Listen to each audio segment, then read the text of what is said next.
It's time for another Stump the Chump. And we just got a call in one of our adoptions about what would happen if a mother changes her mind after signing a consent or a relinquishment to an agency.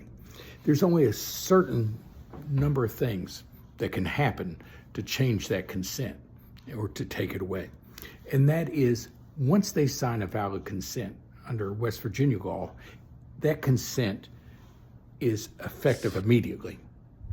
But under 4822-305, they could change their mind if they want to. But here's what happens. They cannot change their mind unless, first of all, condition one, you agree to terminate that consent.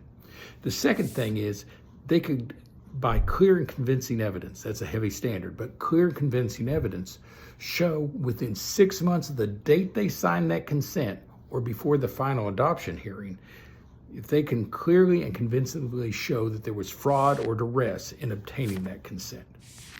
Now, thirdly, they might be able to show that a condition contained within that consent has been met for the relinquishment, like you all agreed.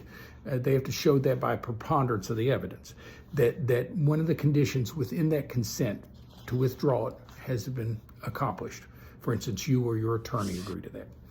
And lastly, the consent, if it was not signed, the consent did not meet all the requirements of the code in West Virginia for a valid consent, they can get it set aside then. This is why people that do adoptions on their own and say, well, we just drew up an agreement that we could adopt, that can be thrown out pretty easily. You want to do it by the book with somebody that knows how to do it by the book.